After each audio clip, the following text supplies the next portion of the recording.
that really came about? So yeah, we started this company in like 2012 with like four people with us, and today we are a team of 34, and we work with almost like 100 plus clients on board. Prior to that, I was working with a media company, large media house called Hindustan Times and Educom. So I saw this opportunity, people spending huge amount of money on print, on the traditional media and other thing. But the ROI was not really defined, and the kind of usage of technology in the education domain was very, very minimal, So I feel anything which is very, very high spending and still unorganized, is actually an opportunity for any entrepreneur. And that's what we saw in education. So we thought to have this kind of opportunity for the advertisers where we can make them understand how digital works, get them on board on digital, and make sure that they're able to calculate the ROIs, their spends are less and everything. So that's the idea behind the Unipro. That's how we started this. Okay, you're making an interesting point about ROI on advertisements. Correct. Can you talk our viewers through how exactly that works? Yeah, so basically ROI is like I said, when you put up a print ad, you largely get number of calls, or maybe people walk into your institute or inquire about your product and everything. But it is really not trackable, so you don't really know that how many people are actually responding to it, how many people saw it. The circulation figures are there, readership figures are there, but it's like when it comes to digital, you can track everything, so that how many people saw my ad, how many people clicked on it, how many people actually inquired for it. So you have the entire metrics which is defined in that. So you get to know the entire behavior of the audience. Your ROI is well defined in terms of, okay, I know, these are the platforms that are working for me. My website is not giving me good traffic. My print ad did not perform, or something like this. So when you enable the technology with your advertising spends, and you leverage digital as a platform, you definitely get to know. You understand. Okay, this is what's working. This is what is not working. It's very, very black and white. So, but probably you should definitely use the technology in a well mixed manner. I was just going to come to that. So, from your experience, would it be possible for you to comment on whether it should be a mix of traditional and digital, or for MSMEs, given that cost is a huge factor, would you suggest more of digital and less of traditional? Yeah. So, like I said, it's like if you spend really heavy on print, it's not viable for a startup or a SME, right? So you definitely need to leverage more on digital. You have to little less on print. Depends, if your budgets are very, very low, then it should be completely digital.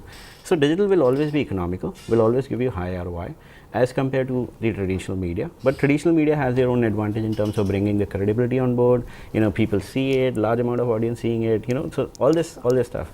So if your objective is really to acquire more clients, and not just the brand building, then digital is the platform that you should choose for.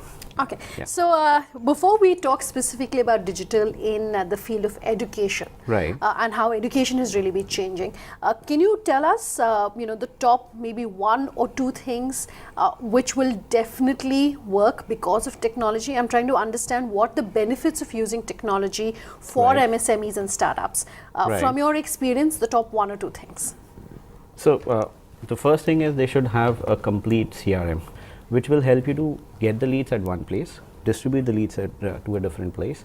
They can manage the leads. You can understand from where the leads are coming up. It's the entire process as a whole that you should keep it. So CRM is the one key that you should definitely, look for. And plus, you should also understand what is the post, lead generation thing that you're doing. For example, a lot of people who generate a lot of leads or who generate a lot of responses from the campaigns that they do, but they just do calls on that.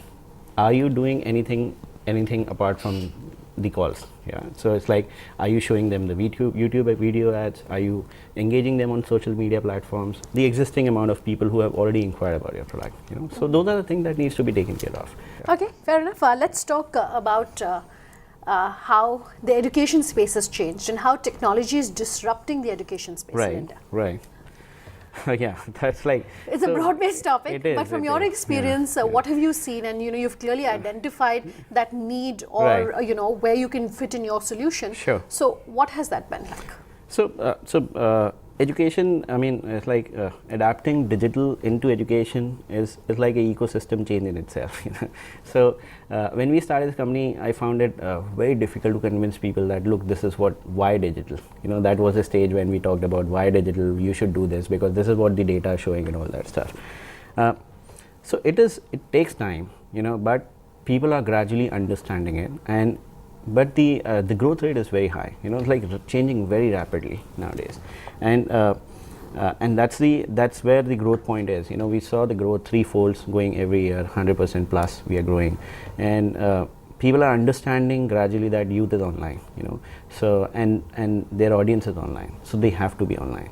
So this is something which will change over a period of time. It will take time, but it is growing rapidly. It's like changing very, very rapidly, in fact.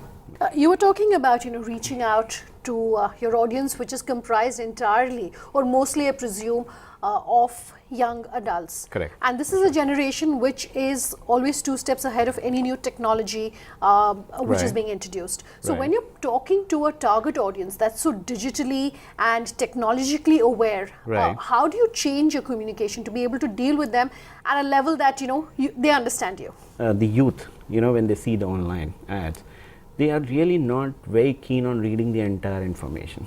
So don't try to counsel the student on the microsite itself.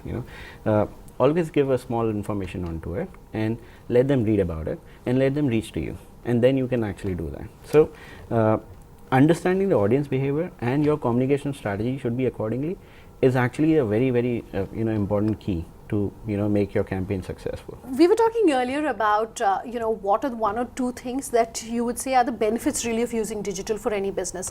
I want to talk about now the downside really of digital or technology, in the sense that at a time when everyone wants to have a bold opinion on social media and is using digital to build brands for themselves and market themselves.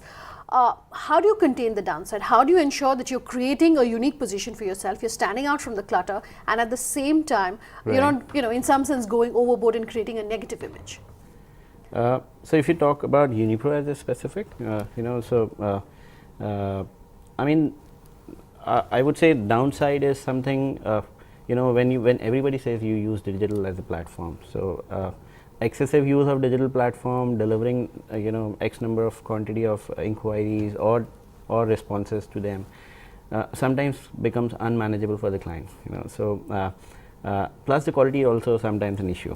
So here in digital you need to have a very, very it's like a very good balance in terms of how you're running the campaigns and how you're doing the digital marketing to get the desired output that you want. So the downside is something, if you don't use it right way, your money can be like compromised. It's like, so your whole budget can be spent, but still you will not getting the results. And I guess that's where an external agency role, so a specialist agency will come into play. That's right. What next for Unipro? So maybe give us a 5-year time frame, or is that too long? Yeah, so we primarily doing everything in the pre-admission stuff. So pre-admission is a student who is looking for a website and then coming to the college, walk-in and everything. So we help education advertisers to with the creative stuff, with the campaign stuff, with the technology stuff, but we are not yet reached to a level of post-admission. So we are currently working on a mobile app, in fact, and that's something as a kind of, we call it a my notice board.